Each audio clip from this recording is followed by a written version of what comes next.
What's up everyone, Darcblade here with another Hunter's Guide to Monster Hunter Rise Sunbreak. In this video, I'm going to be bringing you the must-have longswords in the game. Now when I say must-have longswords, I mean the actual longswords that you can craft within the game. I'm not comparing the longswords to the greatswords. Now as always, if you find these videos helpful, informative or even entertaining, please consider leaving a like on the video as well as subscribing to the channel, as it does help and it allows me to bring you a variety of different guides for a variety of different playstyles. Now when it comes to the longsword in Monster Hunter Rise Sunbreak, it's a very powerful and strong weapon, which when mastered allows a player to completely forego defensive skills in favour of offensive ones, thanks to the sheer number of counter-attack mechanics that the longsword has. But when you're looking to craft a variety of longswords in the game, most of the time you're torn between doing raw attack longswords and elemental longswords. You can also have status longswords, but most of the time status longswords normally fall in unison with raw attack builds. So you'll notice that a lot of the longswords I suggest for raw attack builds also feature ailments. So let's get into this. Now first of all, when it comes to the raw attack longswords, I'd recommend going for the Ominous Spring, which is the Amatsu longsword. This has a raw attack of 350 with a sliver of purple sharpness. You have a water rating of 43, although we're mainly taking this for the high raw attack that this weapon has, as well as its additional bonus, which we'll talk about in a second.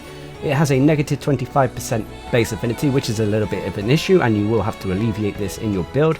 It has no defense bonus and no decoration slots, and it has a tier 3 rampage decoration slot.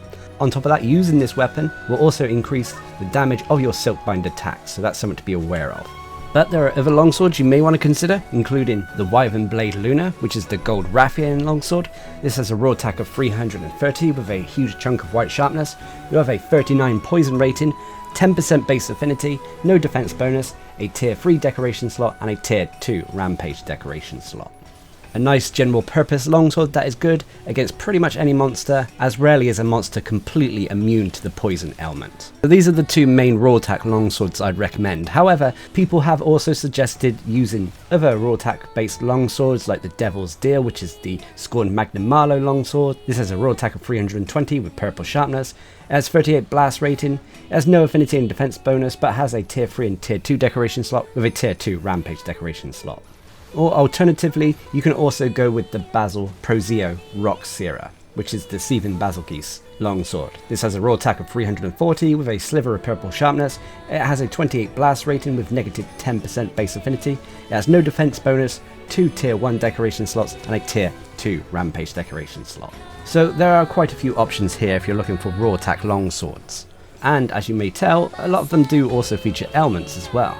So potentially you could craft a set that focuses not only on raw attack but also the ailment associated with whatever weapon you craft. But what about the elements? Now there are a few options here. When it comes to the fire element, I'd recommend going for the Magmadron longsword, the Volcanic Apocalypse.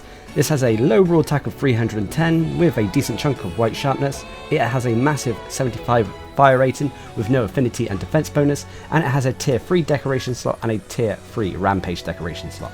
When it comes to elemental weapons and elemental builds, you tend to want to go for a rampage decoration slot of tier 3, as it allows you to use the elemental bane rampage decoration, increasing the elemental damage to monsters, so long as they're susceptible to elements of course.